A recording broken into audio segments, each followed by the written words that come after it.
Hola ladies and gentlemen, bienvenue dans Je suis potentiel, ton podcast de développement personnel. Aujourd'hui on se retrouve pour parler d'un sujet, que dis-je, un art de vivre qui me tient tellement à cœur, le self-love. Je sais, t'en entends partout parler, mais justement peut-être que t'as pas forcément saisi qu'est-ce que c'était réellement, puis peut-être que t'as saisi, mais que t'es curieux de connaître ce que j'entends moi par l'art du self-love. Donc je t'en parle sans plus attendre dès aujourd'hui dans ce podcast. C'est fort possible que tu pratiques déjà le self-love à ta manière et que tu n'utilises pas forcément juste ce terme pour en parler. En tout cas aujourd'hui je te parle de ma définition du self-love.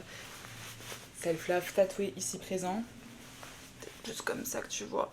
Parce que c'est vraiment quelque chose de tellement important pour moi. Et c'est quelque chose, je pense, qu'on apprend. C'est pas quelque chose qui est forcément acquis et on n'est pas forcément dans une société qui nous pousse toujours à faire du self-love. Si je dis faire du self-love, non pas que ce soit une action, comme je l'ai dit précédemment, c'est plutôt un art de vivre, donc du coup une manière de procéder, d'envisager la vie et surtout une façon de prioriser en se plaçant toujours soi en priorité. C'est s'autoriser à profiter du meilleur qu'on peut s'offrir à soi-même, c'est vraiment faire de la place et prendre soin de sa lumière.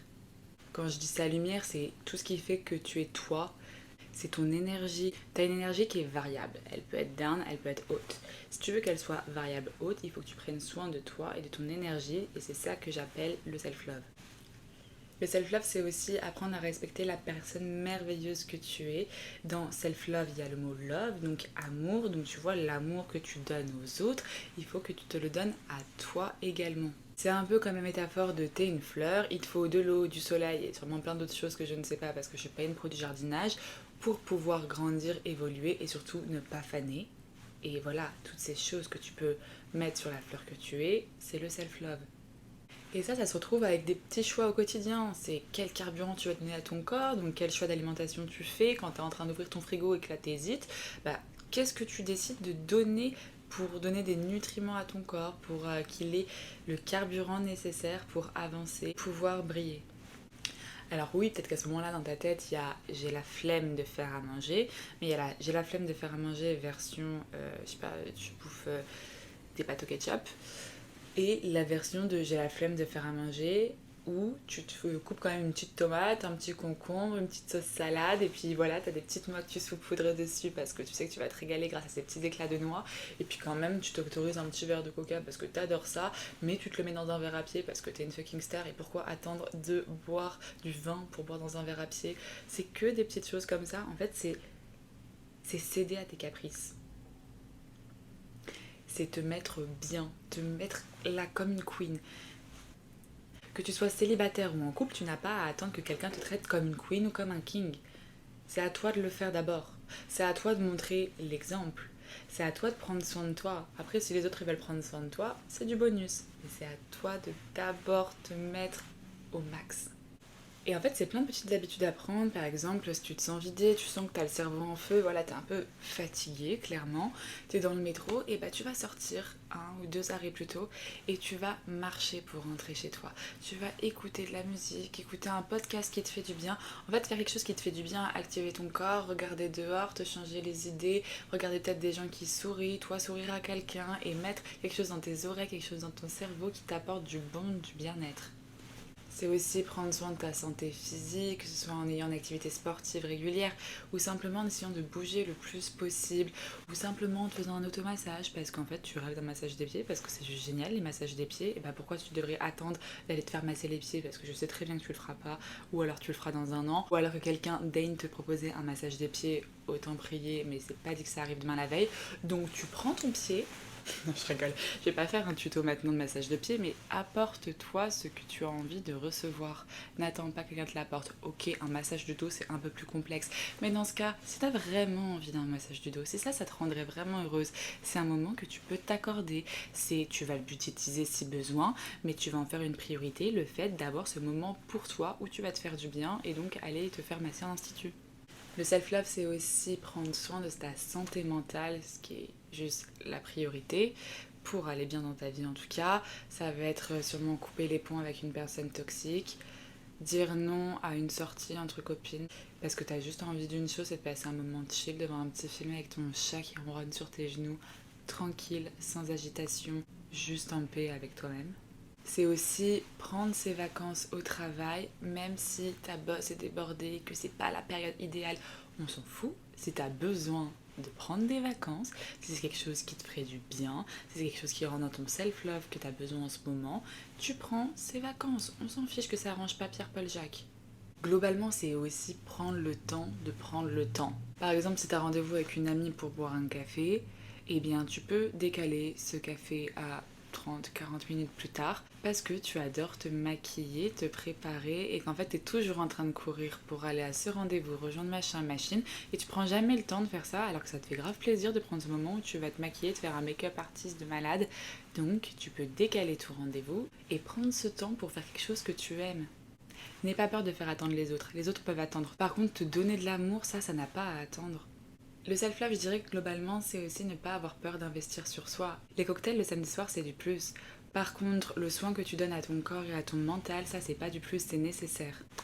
Le self-love, c'est aussi tu as des objectifs à la salle de sport et que tu n'arrives pas à atteindre ces objectifs seul ou alors tu as simplement envie d'être guidé, d'être accompagné par une personne qui s'y connaît. Donc du coup, tu vas décider de te faire accompagner par un coach sportif. Le self-love, c'est se donner l'opportunité d'être chaque jour un peu plus proche de cette version de soi, plus heureuse, plus épanouie, plus bienveillante, plus ouverte d'esprit, plus sportive, plus sain. La liste peut être très longue et ça dépend sûrement de tes valeurs, de toi, ce qui te tient à cœur. Mais en tout cas, n'ignore pas ce qui te tient à cœur et apporte-toi ce qui peut nourrir ces valeurs, ce qui peut nourrir ces centres d'intérêt que tu as. Le self-love, c'est aussi se poser sur une terrasse avec un petit verre de vin, un petit carnet, puis écrire sa vie en écoutant ses musiques préférées. Puis pourquoi pas s'autoriser à pleurer toutes les larmes de son corps parce que on repense à des moments très forts de notre vie, qu'ils soient positifs ou négatifs, et qu'en fait on a besoin d'évacuer ça. En fait, si tu ne prends pas le temps d'avoir des moments avec toi-même, des moments de qualité, tu ne peux pas évacuer, tu ne peux pas faire le point, tu ne peux pas t'apporter toute l'attention que tu as besoin pour pouvoir grandir. Je suis clairement devenue accro à mes self-love dates. En fait, je me date moi-même.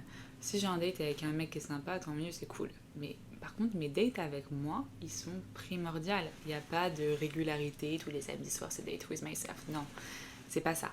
C'est juste dès que je sens que l'environnement est propice, ou alors que je sens que j'en ai besoin, dans ce cas, je fais en sorte que l'environnement devienne propice.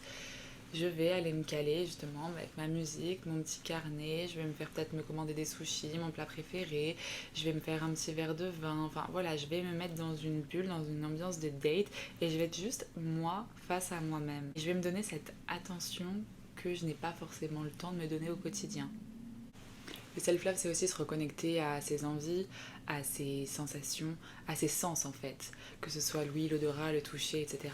En fait, tous tes sens ont une importance. Si tu as une douleur quelque part, va consulter un spécialiste qui t'aidera à aller mieux. Ça, c'est du self-love aussi. S'il y a quelque chose qui te dérange chez toi, fais en sorte de le changer. Tu n'es pas là pour te déranger toi-même. Ça, c'est du self-love aussi. Si tu sais que tu es fait pour faire ça, que si tu faisais ça dans ta vie, tu serais tellement heureux, et bah fais tout pour le faire, fais tout pour réaliser tes rêves. Ça, c'est du self-love aussi. Le self-love, c'est vraiment se porter à la hauteur à laquelle on veut aller et prendre soin de soi. Et attention, le self-love, c'est pas forcément l'option la plus facile, la plus confortable, parce que par exemple, se buter à la salle de sport, c'est du self-love.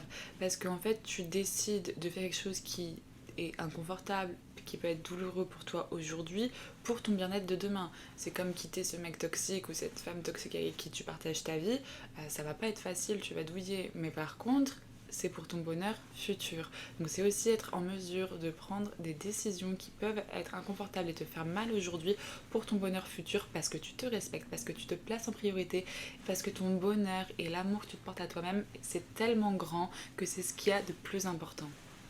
Donc arrête d'ignorer ta lumière et fais tout pour prendre soin d'elle.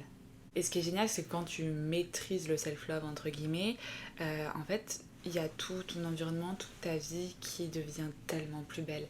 Parce que tu apprends à te respecter, à te faire passer en premier, et du coup, bah, ton entourage, ton environnement en est impacté. Si toi tu décides pas que tu mérites le meilleur, qui c'est qui va le décider pour toi? Qui c'est qui va t'apporter le meilleur? Toi, rends-toi compte à quel point tu es une pépite, à quel point tu mérites le meilleur. Porte-toi ces petites attentions, fais attention à toi, porte-toi cette attention, oui. Et ensuite le reste suivra. J'en ai terminé pour cet épisode. J'espère que ça t'aura vraiment donné envie de te donner plus d'amour, de prendre soin de toi, de te faire placer en priorité. C'est tellement important pour ton épanouissement personnel. Je te souhaite beaucoup de moments de self-love. Je te fais des bisous et je te dis à bientôt.